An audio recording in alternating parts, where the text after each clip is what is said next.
Hello everyone, welcome to our channel আস্থা educare.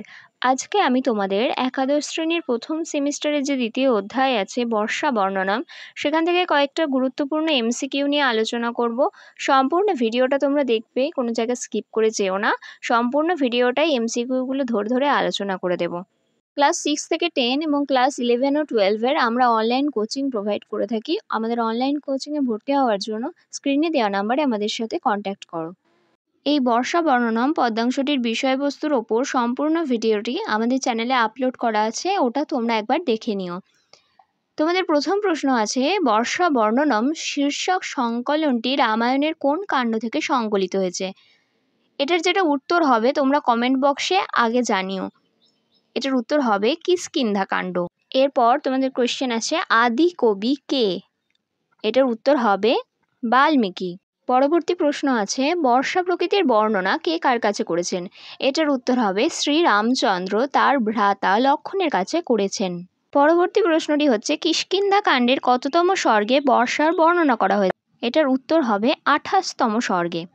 এর পরের প্রশ্নটি হচ্ছে, বর্ষা বর্ণনাম কবিতাটিতে কয়টি শ্লোক আছে?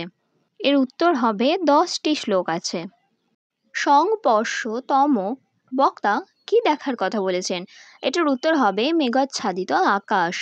7 নম্বর প্রশ্নটি আছে, বর্ষাকালে মেঘ কিসের মতো ঠান্ডা হয়? এর উত্তর হবে কর্পূর খণ্ডের মতো।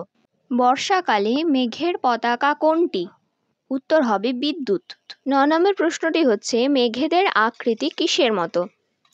এটার উত্তর হবে শ্রেষ্ঠ পর্বতের চূড়ার মতো। 10 নম্বর প্রশ্নটি হচ্ছে, কখন বনভূমি বেশি শোভা পায়? এর উত্তর হচ্ছে বিকেল বেলায়। 11 নম্বর প্রশ্নটি হচ্ছে, মেঘেরা কোথায় বিশ্রাম করে প্রস্থান করছে? এর উত্তর হবে পর্বতের উচ্চ শৃঙ্গে। এর পরবর্তী প্রশ্নটি হচ্ছে, বলাহক শব্দটির অর্থ কী? বলাহক শব্দটির অর্থ হচ্ছে মেঘ। বর্ষার আগমনে কারা নাদ করছে? এর উত্তর হবে মত্ত গজসমূহ। পরবর্তী প্রশ্নটি তোমাদের আছে, প্লবঙ্গম শব্দটির অর্থ কী? এর অর্থ হচ্ছে ভেক। ভেক মানে হচ্ছে ব্যাঙ। তোমাদের শেষ প্রশ্নটি আছে, কোন পর্বতে অবস্থান করে রামচন্দ্র বর্ষার বর্ণনা করেছেন? এটার উত্তর আমি বলবো না, এটার উত্তর দেখি তোমরা কজন বলতে পারো। এই প্রশ্নটির উত্তর তোমরা সবাই কমেন্ট করে আমাকে কমেন্ট বক্সে জানাবে। এরপর আমি তোমাদের সংস্কৃতর অন্য আরেকটি চ্যাপ্টারের ওপর ভিডিও আপলোড করব। সেই ভিডিওটি পাওয়ার জন্য আমাদের চ্যানেলটা সাবস্ক্রাইব করে বেল আইকনটা প্রেস করে রাখো। যদি আমাদের পড়ানো তোমাদের ভালো লেগে থাকে তাহলে আমাদের চ্যানেলটা সাবস্ক্রাইব করে আমাদের সাথে থাকো। আরও নতুন নতুন ভিডিও পাওয়ার জন্য চ্যানেলটা সাবস্ক্রাইব করে রাখো।